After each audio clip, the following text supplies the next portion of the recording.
నమ్మిన వారందర్నీ నట్టేట ముంచింది ఆ కిలాడి లేడీ.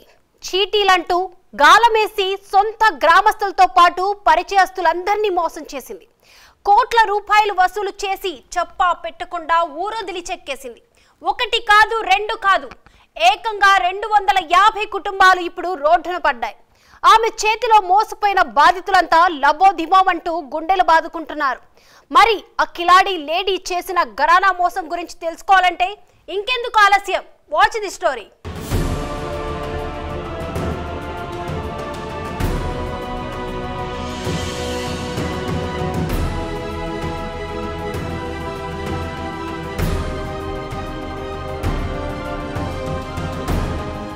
అనకాపల్లి జిల్లా కె కోటపాడు మండలంలోని చౌడువాడ గ్రామానికి చెందిన పెద్దిరెడ్ల పద్మజ అలియాస్ చల్లపల్లి పద్మకు సామర్లకోటకు చెందిన శ్రీనుతో వివాహమైంది. వారికి ఓ కుమారుడు ఉన్నాడు. 15 ఏళ్ల క్రితం వారి కుటుంబం చౌడువాడకొచ్చి స్థిరపడింది.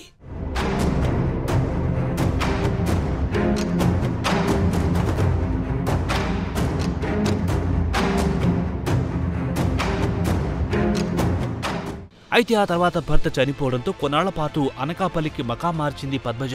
అక్కడుంటూనే చౌడువాడలో పుప్పల చీటీలు, వరలక్ష్మి వ్రతం పేరుతో బంగారు కాసుల చీటీలంటూ పద్మజ గ్రామస్తులను ఆకర్షించింది.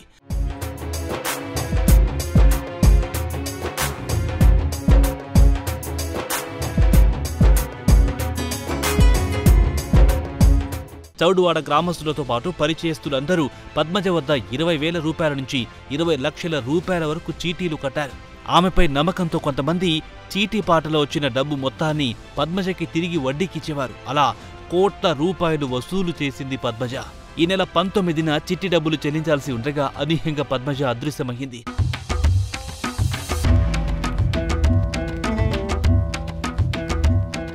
ఇంటికి తాళం వేసి ఫోన్ కూడా స్విచ్ ఆఫ్ ఉండడంతో గ్రామస్తులంతా గందరగోళానికి గురయ్యారు. ఆమె తన మిత్రులు, సన్నిహితులందరితో కూడా సంబంధం తెంచుకోవడంతో వారంతా గ్రామ సర్పంచ్ ఎరుక నాయుడును సంప్రదించి తమ బాధను వెళ్లబోసుకున్నారు. మా ప్రజల్లో ఒకటే కోరుకుంటున్నాను, అమ్మ తను ఎక్కడున్నా కూడా తీసుకురావడం జరుగుతుంది. అందులో ఎటువంటి సందేశం లేదు, ఎటువంటి డౌట్ లేదు. మేము పెద్దలందరం కూడా, గ్రామంలో ఉన్న ప్రతి పెద్దలం కూడా మేము దాని మీద చూసుకున్నాము.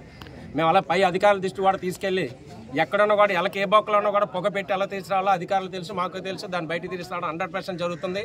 దయచేసి మీరు ఎవరు ధైర్యాన్ని కోల్పోవద్దు. ఈ మీడియా ముఖంగా అందరికీ తెలియజేస్తున్నాను. మన డబ్బులు అన్నది మీరు ఎంత కష్టపడి సంపాదించారో, ఎలా సంపాదించారో అన్నది మా పెద్దలందరికీ తెలుసు. ఒక పూట తినకో పిల్లల భవిష్యత్తు పనికొస్తా అని చెప్పి మీరు ఆ డబ్బులు దాచుకోవడం జరిగింది. తను మిమ్మల్ని నమ్మించి మోసం చేసిందని కూడా తెలుసు. ఎంత వసూలు చేస్తా అన్నది చెప్పలేం, ఎంతకంత అయితే మనకు రికవర్ అవుతుంది. ఆవిడకున్న ఆస్తులు కూడా మీకు కాపాడడం జరుగుతుంది. ఆవిడ ఎక్కడికో ఏదో వెళ్ళిపోతుందని చెప్పి మీరు అలాంటి భ్రమలో నమ్మొద్దు. పోలీసు వారు ఆల్రెడీ వాళ్ళ వర్క్ని స్టార్ట్ చేశారు. వాళ్ళు బృందాలు కూడా పంపించడం జరిగింది. ఆవిడ ఎవరెవరితో మాట్లాడింది ఆ ఫోన్ లిస్టులు కూడా తీసి వాళ్ళందరినీ కూడా రప్పించి మీకు న్యాయం జరిగేటట్టు మీ పెద్దలందరూ కూడా పూసుకుంటాం. కాబట్టి మీరు అలాంటి అగాత్యాలు చేసుకోవద్దు. దయచేసి ఇలా చీటీలు మాత్రం ఊళ్ళో వేసిన వాళ్ళు ఎవరు కట్టకండి అమ్మ. దయచేసి మన పక్కనే పోస్ట్ ఆఫీస్ ఉంది. ఆ పోస్ట్ మాస్టర్ రమ్మని మీ ఇంటికి వచ్చి కట్టుకొని వెళ్ళిపోతాడు హ్యాపీగా. దయచేసి మీరు ఎలాంటి వాళ్ళు మళ్ళీ మోసపోద్దు. దయచేసి మీకు న్యాయం జరగడానికి అయితే మేము పెద్దలందరం కూడా కంకణం కట్టుకొని ఉన్నాం. పిల్లల చదువు కోసం, పెళ్లి ఖర్చుల కోసం, కొత్త ఇల్లు కట్టుకోవడానికి ఇలా ఒక్కో అవసరాల కోసం కష్టపడి సంపాదించిన ఒక్కో రూపాయి చిట్టీల రూపంలో కట్టామని బాధితులు ఆవేదన వ్యక్తం చేశారు. తమకు న్యాయం చేయాలని వారంతా వేడుకున్నారు. నా పేరు బావరాజ్ రమాకుమారి, మా చౌడవాడ. నాకు 2 ఆడపిల్లలు, ఒక బాబుకు నోరు లేదు. ఆ పెన్షన్ డబ్బులు కూడా ఆవిడ దగ్గర దాచాం. తీసుకెళ్ళి 4 లక్షలు మేరే మోసపోయాం ఆవిడ దగ్గర. పోయిన నెల ఇమ్మంటే ఇచ్చింది కాదు. ఇదిగో ఇస్తాను, అదిగో ఇస్తానని ఈ నెల 20వ తారీఖు ఇస్తానన్నాడు. ఇవ్వలేదు ఆ డబ్బులు. పెళ్లి కోసం అంటే దాచిన డబ్బులు అవి ఇవ్వలేదు. నేను మోసపోయాను, అలాగే అందరూ లక్షల మేర మోసపోయారు. చల్లపల్లి పద్మ ఆవిడేమో చీటీ పేరుతో అందరినీ చాలా మంది మోసం చేసింది సార్. నా 2 లక్షల రూపాయలు నేను బ్రాండర్స్కి వెళ్ళి రాత్రి పగల కష్టపడి నా కూతురు పెళ్లి పట్టుకుని ఆవిడ దగ్గర 2 లక్షల రూపాయలు దాచుకున్నాను సార్.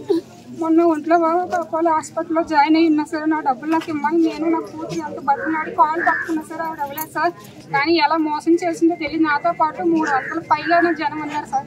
అందరూ చీటీలే కట్టుకున్న వాళ్ళే, అందరూ లేబర్ పనికి వెళ్ళి లేబర్ పని చేసుకొని వచ్చి కట్టుకున్న వాళ్ళే. ఒకళ్ళు తెలియకుండా ఒకరి దగ్గర కట్టించుకొని మొత్తానికి మొన్న 19వ తారీఖుని వెళ్ళిపోయింది సార్ మొత్తం అన్ని. చౌడువాడకు చెందిన సుమారు 250 కుటుంబాలు పద్మజ చేతిలో మోసపోయినట్టు తెలిసింది.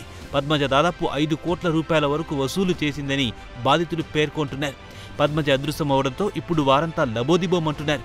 సర్పంచ్ ఎరుకనాయుడు, విశాఖ డైరీ డైరెక్టర్ సుందరపు గంగాధర్తో కలిసి బాధితులు కే కోటపాడు పోలీస్ స్టేషన్లో ఫిర్యాదు చేశారు. చౌడువాడలో ఎప్పుడు కూడా కనీ విని ఎరగని రీతిలో మాకు పద్మ అనే మహిళ బాగా మోసం చేసింది. అయితే ఇక్కడ గరుగుబిల్లి ప్రాంతం అండి, మా చౌడువాడ పంచాయతీలో గరుగుబిల్లి ప్రాంతం. ఇక్కడ చాలా సాధారణమైన జీవితం గడుపుకుంటూ సుమారుగా 300-400 కుటుంబాలు ఉన్నాయండి. అందరూ కూడా ప్రతి ఇంట్లో కూడా టాపీ మేస్త్రి పని చేసుకోవడం కానీ, లేదంటే రాడ్ బెండింగ్ పని చేసుకొని కానీ, లేదంటే కాంక్రీట్ పనులు చేసుకొని కానీ, ఇలాంటి లేబర్ల పని చేసుకుంటూ జీవనాన్ని గడుపుతూ ఉంటారండి. మరి అదేవిధంగా రోజువారీ కూలికి వెళ్తూ వారం రోజులకు 10 రోజులకు ఒకసారి పేమెంట్లు వచ్చినప్పుడు, అలాగే నెలవారీ మొత్తం మీద ఆ కుటుంబంలో ఒక 10,000-20,000 ఉంటే నెల మొత్తం మీద కూడితే ఆ 10,000-20,000 రూపాయలు ఇంట్లో దాచుకోవడం కష్టం అని చెప్పే ఉద్దేశంతో ఇలాగే ఈవిడకి చీటీలు కట్టడం అలాగే ఇంచుమించుగా 10 సంవత్సరాల క్రితం నుంచి కూడా వీళ్ళందరూ అలవాటు పడి ఉన్నారండి. ఆ 10 సంవత్సరాల నుంచి కూడా ఏదైతే ఈ చీటీల రూపంలో అలాగే ఒక 2-3 సంవత్సరాలు 4-5 సంవత్సరాలు ఆవిడ ఎప్పుడైతే బాగా రన్ చేసిందో బాగానే వస్తుంది అలాగని చెప్పి వీళ్ళందరూ బాగా నమ్మి వచ్చిన డబ్బులు కూడా పాట పాడుకున్న డబ్బులు కూడా ఆవిడ దగ్గర ఉంచేసుకునే విధంగా వడ్డీ రూపంలో ఆవిడ దగ్గర ఉంచేసుకుని ఆ రూపంలో వీళ్ళందరూ కూడా మోసపోవడం జరిగిందండి. వీళ్ళందరూ కూడా బాధితుల ఫిర్యాదుతో కేసు నమోదు చేసి దర్యాప్తు చేస్తున్నట్లు ఎస్ఐ ధనుంజయ్ స్పష్టం చేశారు. బాధితుల వివరాలు సమీక్షించి కేసును వేగవంతంగా పూర్తి చేస్తామన్నారు. అయితే పద్మజ ఎక్కడుంది, చీటీ డబ్బులు తిరిగి వస్తాయా లేదా అనే విషయాలు బాధితులను కలవరానికి గురి చేస్తోంది.